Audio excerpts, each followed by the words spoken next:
जोधपुर का मेहरानगढ़ फोर्ट, ये सिर्फ पत्थर और गारे से बनी एक इमारत नहीं है। सोचकर देखिए, एक किला इससे कहीं बढ़कर कैसे हो सकता है। ये तो जोधपुर के दिल में बसी उसकी वीरता, उसकी संस्कृति और उसके इतिहास का एक जीता जागता सबूत है। तो चलिए आज इसकी कहानी में गहराई से उतरते हैं। और इस किले के बारे में कहा जाता है कि यहाँ हर दीवार एक कहानी कहती है। ये कोई सिर्फ कहावत नहीं है, बल्कि मेहरानगढ़ के लिए ये एकदम सच है। तो आइए उन्हीं दीवारों के पीछे छिपी दास्तानों का सफर शुरू करते हैं। जोधपुर की पहचान।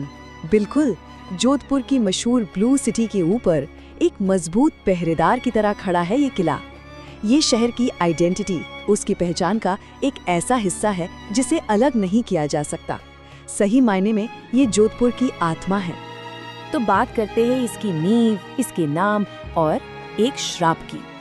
हर बड़ी आलीशान इमारत के पीछे ना एक कहानी जरूर होती है, और मेहरानगढ़ की कहानी तो ड्रामा, स्ट्रैटेजी और यहाँ तक कि एक श्राप से भरी पड़ी है। चलिए शुरुआत इसकी नींव से ही करते हैं। चलिए थोड़ा टाइम ट्रैवल करते हैं। साल था 1459। उस वक्त राठौड़ वंश की राजधानी मंडोर फोर्ट में हुआ करती थी।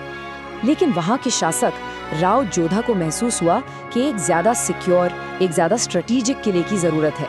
उन्होंने नए किले का काम शुरू भी करवाया, लेकिन अचानक एक साधु के श्राप ने सारे काम पर ब्रेक लगा दिया। जिस जगह ये किला बना है ना, उसका नाम भी बड़ा खूबसूरत है। उस पहाड़ी का नाम था भोर चिड़िया। पता है इसका मतलब क्या है? पक्षियों की पहाड़ी या हिल ऑफ बर्ड्स। ये नाम ही उस जगह की कुदरती खूबसूरती को बयान कर देता है, जहां आज ये विशाल किला शान से खड़ा है। और उस श्राप का क्या हुआ? यहीं से कहानी एक बहुत ही ड्रामेटिक मोड़ लेती है। उस साधु को शांत करने के लिए और किले के फ्यूचर को सिक्योर करने के लिए एक जान बलि दी गई।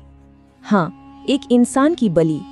ये एक ऐसी सच्चाई है जो इस किले की शुरुआत के रहस्य और पौराणिक कथाओं को और गहरा कर देती है। तो इसकी नींव और शुरुआत की कहानी तो हमने जान ली।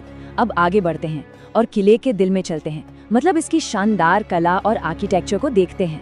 ये राजपूत शिल्प का एक असली खजाना है। जरा इसके साइज का अंदाजा लगाइए। ये किला जमीन से लगभग 400 फीट की ऊंचाई पर बना है। अगर इसको आज की बिल्डिंग से कंपेयर करें तो ये लगभग एक 40 मंजिला इमारत के बराबर है, सोच सकते हैं। और इसकी दीवारें इतनी मजबूत के सदियों से हर मौसम, हर तूफान का सामना करती आ रही हैं। इन विशाल दीवारों के अंदर एक अलग ही दुनिया बसती है, शानदार महलों की दुनिया। जैसे कि मोती महल, सोचिए वहां राजा अपना राज दरबार लगाते होंगे। फिर है फूल महल, जहां संगीत और जश्न का माहौल रहता था। और शीश महल, उसकी तो क्या ही बात करें, जहां हजारों शीशों की रोशनी हर कोने को जगमगा देती थी। लेकिन ये किला सिर्फ बड़े बड़े महलों का कलेक्शन नहीं है। अरे इसकी हर चीज में कला है। वो बारीकी से तराशे गए झरोखे, वो खूबसूरत आंगन, हर एक डिटेल राजपूत शिल्प कला का एक बेहतरीन एक मास्टरपीस है। सही में ये कला का एक जीता जागता म्यूजियम है। कला की बात तो हो गई, पर ये किला इतिहास का भी एक बहुत बड़ा संरक्षक है। इसके अंदर एक म्यूजियम भी है जिसने राजपूत विरासत का अनमोल खजाना रखा हुआ है। यहाँ आकर राठौड़ वंश की लाइफ की एक झलक मिलती है। इस म्यूजियम में क्या क्या है? यहाँ तलवारें और हथियार हैं, राजा महाराजाओं की शाही पोशाकें हैं, और हाँ, बहुत ही खूबसूरत मिनिएचर पेंटिंग्स भी हैं। यहाँ रखी हर एक चीज उस दौर के रॉयल और मिलिट्री लाइफ की कहानी कहती है। ऐसा लगता है जैसे हम सीधे उस जमाने से जुड़ गए हों। चलिए तो अब देखते हैं इस किले की आज की शान। इसका इतिहास तो बहुत शानदार रहा है, लेकिन ये किला सिर्फ हिस्ट्री बुक्स का हिस्सा बनकर नहीं रह गया। ये आज भी जिंदा है, इसमें आज भी जान है। ये बदलाव कितना कमाल का है।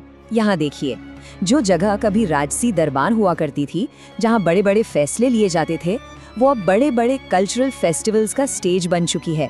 और जहाँ कभी शस्त्रों और हथियारों की गूंज होती थी, वहाँ आज एडवेंचर के शौकीन लोग जिप लाइनिंग का मजा ले रहे हैं। कितना बड़ा ट्रांसफॉर्मेशन है ना? जैसे कि राजस्थान इंटरनेशनल फोक फेस्टिवल, ये दुनिया भर में मशहूर है और यहीं होता है। तो ये किला आज भी कला और संस्कृति का एक बहुत बड़ा सेंटर बना हुआ है, जो पूरी दुनिया से लोगों को अपनी तरफ खींचता है। ये एक ऐसी जगह है जहां अतीत की परंपराएं आज के दौर की एनर्जी से मिलती हैं और इसी वजह से यहाँ का एक्सपीरियंस बिल्कुल यूनिक हो जाता है। तो आखिर में हम वापस उसी सवाल पर आते हैं, ये किला महज पत्थर है या एक जिंदा विरासत? क्या मेहरानगढ़ सिर्फ पत्थर और गारे की एक हिस्टोरिकल बिल्डिंग है, या ये एक ऐसी जीती जागती धरोहर है जो सदियों से जनरेशन बाय जनरेशन बदलती रही है, इवॉल्व होती रही है? इसका जवाब शायद इसकी दीवारों के अंदर और जोधपुर के लोगों के दिलों में छिपा है।